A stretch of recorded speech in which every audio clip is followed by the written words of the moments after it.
National North Korean-built underground tunnels designed for a surprise invasion of South Korea pose a bone-chilling reminder that the 195,053 Korean War never actually ended. After the first was discovered in November 1974, 3 more tunnels were uncovered in the following decades. All 4 run either below or nearby the Demilitarized Zone in the south and have been altered since to deprive them of their initial purpose. The Korea Herald visited the 3rd tunnel Tuesday. The tunnel is 73 meters below the surface close to the truce village of Panmunjom and stretches 1.6 kilometers. It is also the tunnel closest to South Korea's capital, lying only 44 kilometers north of Seoul. A South Korean soldier guards a North Korean infiltration tunnel. Korean Demilitarized Zone. It was first discovered in October 1978. It stretched 435 meters into the south and 1.2 kilometers up to the military demarcation line, the strip of land that separates the two Koreas. The search for the tunnel was launched on a tip from North Korean defector Kim Basong. The North claimed it was an abandoned coal mine and denied it was a violation of the armistice agreement signed in 1953 to halt the Korean War. But evidence of coal was found only around the entrance, along with signs of dynamite blasts directed toward the south. Today, visitors and tourists can explore up to 265 meters of the tunnel, in which 3 concrete blockades are installed to fend off North Korean forces. It is believed to have been capable of transporting 30,000 troops in an hour. Visitors are each handed a yellow safety helmet at the entrance for the relatively low rock ceiling that is about 1.6 meters high.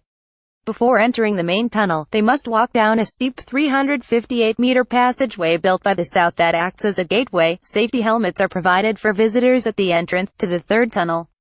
Young The Korea Herald. The entire trip back and forth takes 20 minutes by foot and less when taking the rubber-tired train that connects the top and bottom. The air in the tunnel is humid, with underground water constantly trickling down the rock walls. Visitors enter and leave in single file through a narrow passage 2 meters wide. Photography is forbidden within the tunnel. More than 60 tourists from the United States, China and countries in Europe were at the site, curious to see the preserved byproduct of North Korea's drive to reign over the Korean peninsula. It feels like the world we live in is constantly under attack these days, Mark Hastings, a tourist in his 40s from New York, told the Korea Herald. He admitted that some of his friends back home warned him of the ongoing North Korean provocations before he left for South Korea. But the tunnel is living history. It's something that's active and showcases a real threat to the current situation, he said, adding that the tunnel was an intriguing experience for him. The South Korean government has consistently searched for additional tunnels, although the latest and 4th was discovered 27 years ago. The secret passageway of 1,052 meters was uncovered nearly 2 decades after the unearthing of the first. North Korea's series of relentless military provocations this year has brought a heightened sense of security awareness here, reminding residents in South Korea that the two nations are technically still at war. On November 13, a North Korean soldier was shot while defecting to the south via the joint security area and later taken to a hospital here in critical condition.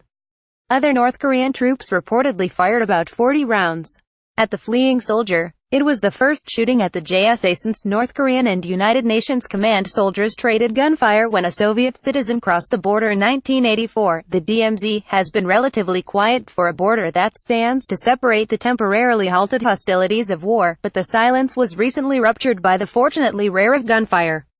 It was a jolt to the system and a reminder that the threat of war is always lurking on and perhaps beneath the peninsula.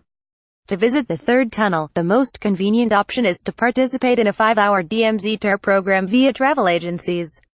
The prices range from 36,000 won to 56,000 won, $33.51, and the program is usually offered in English.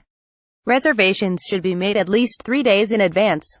Another option is to purchase a bus ticket to the DMZ at Imjingak, a recreational area near the 3rd tunnel in Paju. The ticket price for the tunnel is included in the transportation fare of about 12,000 won.